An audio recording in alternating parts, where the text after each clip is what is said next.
So now we have Dr. DC Jain also, who is a former Director General of Health Services, Government of India. Request sir, please you also come and join on podium. He has philosophical interest in scientific basis of religion, organizes several national and international conferences, workshops. Let's have him on the podium. Thank you. कर्माष्टकविनर्वोक्तं मोक्षलक्ष्मीनिकेतनं सम्यक्त्वादिगुणोपेतं सिद्धचक्रं नमाम्यहं विघ्नौघा प्रलिम्यांति Shakini भूतपनंगा विषम निर्विस्तां याति स्तूयमाने जनेश्वरा। नमो लोये शब्द साहू। संसार के जितने भव्य आत्माएं हैं उन सबको मेरा नमस्कार। अभी आज इस सत्र में मैंने जितने भी वक्ताओं को सुना, मुझे लगा कि मेरा यहाँ आना सार्थक रहा। मुझे यहाँ आकर के आप सब लोगों के विचार सुनकर करके एक नया दृष्टिकोण मिला कि हम अपनी राष्ट्रीय योजनाओं को इस अनुरूप ढाल सकें। मैं आज एक विशेष चर्चा के लिए यहाँ आया कि हमारे जितनी भी बीमारियाँ हैं उन बीमारी को हम दो भागों में डिवाइड कर सकते हैं। एक कम्युनिकेबल डिजीजेस, एक non communicable disease. Non communicable diseases वे बीमारियाँ हैं जो छुआछूत की बीमारियाँ हैं, जैसे हृदय रोग, कैंसर, डायबिटीज, हाइपरटेंशन। और छुआछूत की बीमारियाँ जैसे कोविड-19 या स्मॉल पॉक्स, डिप्थीरिया, पोलियो। जितनी भी नॉन कम्युनिकेबल डिजीजेस हैं उनमें बहुत सी बीमारियों के ऊपर वैज्ञानिक रूप से मैं कहूँ हमने नियंत्रण प्राप्त कर लिया। जैसे आप लोगों ने बहुत से जो लोग 60 साल के ऊपर से हैं, 50 साल से ऊपर, उन्होंने पहले सुना होगा कि स्मॉल पॉक्स की बीमारी थी, चेचक की बीमारी थी। माता शीतला की पूजा करते थे, ठीक हो ना हो माता की तो पूजा कर ही लेते थे।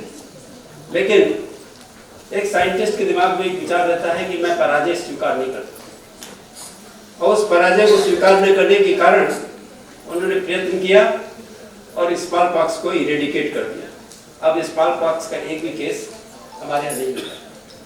यह एक सत्य की पहचान करने के लिए बहुत रास्ता खोलता है। दूसरा, जैसे पोलियो की बीमारी थी, पोलियो भी बहुत हैंडीकैप्ट हो जाते थे ना, polio is also eradicated. Diphtheria is also eradicated. Tetanus भी मिनिमाइज हो गई, बहुत कम हो गई। और एक whooping cough नाम की बीमारी थी, खांसी आती, कुकर खांसी, वो भी खत्म हो गई। आप ये देखते होंगे कि ये बीमारियां आई लेकिन और कईयों को घायल कर गई, किसी को अंधा कर गई, किसी को कुछ कर गई, लेकिन ये बीमारियां कंट्रोल में आ गई। अब एक भी केस नहीं मिलता। कुछ न कुछ तो खास बात रही होगी कि इन संकल्प करने वालों की, जिन्होंने इन बीमारियों को कंट्रोल किया। लेकिन इस समय हमारे नॉन कम्युनिकेबल डिजीजेस जो है वह है भयंकर रूप से पूरे विश्व में छाई हुई। Cancer, heart attack, stroke, diabetes, hypertension, piles, haemorrhoids, ऐसी बीमारियां, गॉल स्टोन्स। इन बीमारियों की रोकथाम के लिए कुछ प्रयत्न शुरू किए गए हैं। उन प्रयत्नों में 4 बातें प्रमुख रूप से रखी गई। पहली बात यह है कि ओरल कैंसर, मुंह का कैंसर बहुत होता है। जो पान मसाला गुटखा खाते हैं या बैड हाइजीनिक कंडीशंस, उसकी वजह से ओरल कैंसर बहुत होता है। सफदरजंग अस्पताल में एक डिपार्टमेंट है मैक्सिलोफेशियल सर्जरी का, उसमें ओरल कैंसर के केसेस बहुत आते हैं। और आप देखें एक आधे को तो आपको घृणा हो जाएगी कि मैं जिंदगी भर पान मसाला गुटखा नहीं खाऊंगा। लेकिन सोसाइटी में आकर के फिर एक ऐसी चपेट आती है हवा के अंदर कि वो उसमें बह जाता है। दूसरा एक बहुत बड़ा फैक्टर जो कैंसर के कारण, कैंसर का कारण है, और वही कारण और अन्य बीमारियों में है। जैसे पेट में पानी भर जाना, एक जलोदर रोग होता है, पानी भर गया, एसाइटिस हो गई। और ये बीमारी अल्कोहल के पीने से ज़्यादातर है, अधिकांश है।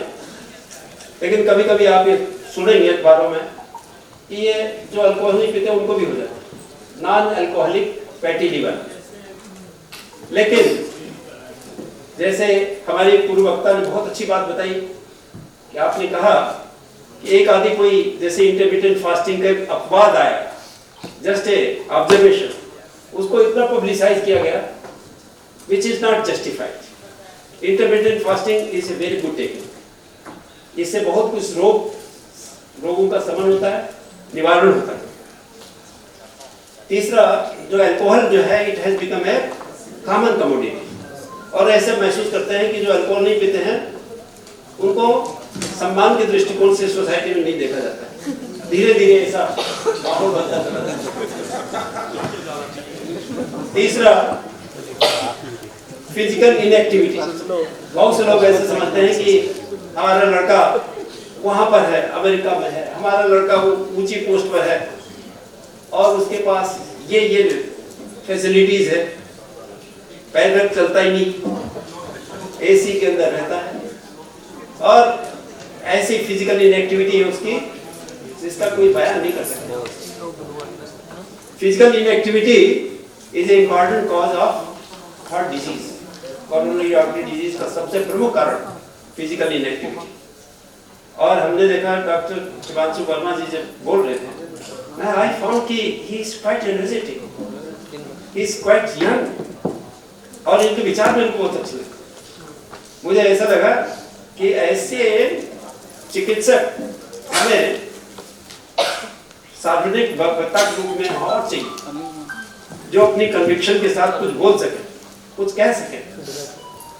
तो फिजिकल इनएक्टिविटी को कम करने के लिए आपको आहार के अंदर संतुलित रहना पड़ेगा। जैसे सायंकाल के भोजन के अंदर आपने कहा बहुत ही कम खाना चाहिए, ये बहुत जरूरी है। लोग खा करके सो जाते हैं, उसका खाने का पाचन ही नहीं होता, डाइजेशन ही नहीं होता, और उससे स्टमक में वो स्टेगनेट करता है और कैंसर का बड़ा भारी कारण बन जाता है। फाइल्स बहुत कॉमन होते हैं इन लोगों को, कॉन्स्टिपेशन की बीमारी। आप देखिए जो बहुत से लोग कम खाते हैं उनमें ये बीमारियां नहीं होती। शेर, चीता, कार्निवोरस जो एनिमल्स होते हैं उनमें ये बहुत होती है। तो एक चौथा फैक्टर और है जिसको कि डाइट से रिलेटेड, जिस भोजन में डाइटरी फाइबर की कमी होती है और जो हाई कोलेस्ट्रॉल डाइट है उसके अंदर coronary artery disease, heart attack, सब जितनी बीमारियां हमने इन्यूमरेट की वो बहुत हाई इंसिडेंस हो, बहुत हाई इंसिडेंस। इनको रोकने के लिए चौथा फैक्टर, चौथी बात जो है वो प्लांट बेस्ड फूड के हमें प्रमोशन करना है। प्लांट बेस्ड फूड को प्रमोशन करने से कई फायदे होते हैं। एक, हमारा शारीरिक स्वास्थ्य ठीक रहता है, पर्यावरण संरक्षित रहता है, पर्यावरण की रक्षा होती है, और unnecessary cruelty to in the society जो है वो कम होती है। Unnecessary killing of animals which is not justified in a civilised society. Civilised society के अंदर अब हिंसा को कोई स्थान नहीं है, इसलिए उसको चौथी बात जो है बहुत महत्वपूर्ण है। जो हमारी प्लांट बेस्ड फूड अगर होता है तो इन चार बातों के द्वारा हम बहुत से कैंसर को रोक सकते हैं और बहुत सी जो नॉन कम्युनिकेबल डिजीजेस हैं उनको रोक सकते हैं। और अन्य बातों में जैसे आजकल एडिक्शंस बहुत हो रहा है, addiction not only of alcohol but junk food, even medicines, they have become habitual of taking medicine। जैसे डॉक्टर हिमांशु बता रहे थे कि मेलेटोनिन हार्मोन रात में सीक्रेट होता है, और ये हम I am professionally neurologist, I deal with this patient.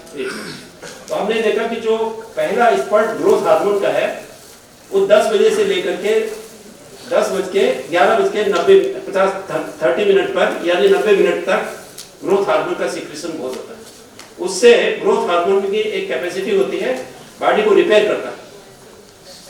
अगर 10 बजे आप सो गए तो आपकी बॉडी रिजुविनेट होने में टाइम कम लगाएगी, आप एनर्जेटिक जल्दी महसूस करेंगे।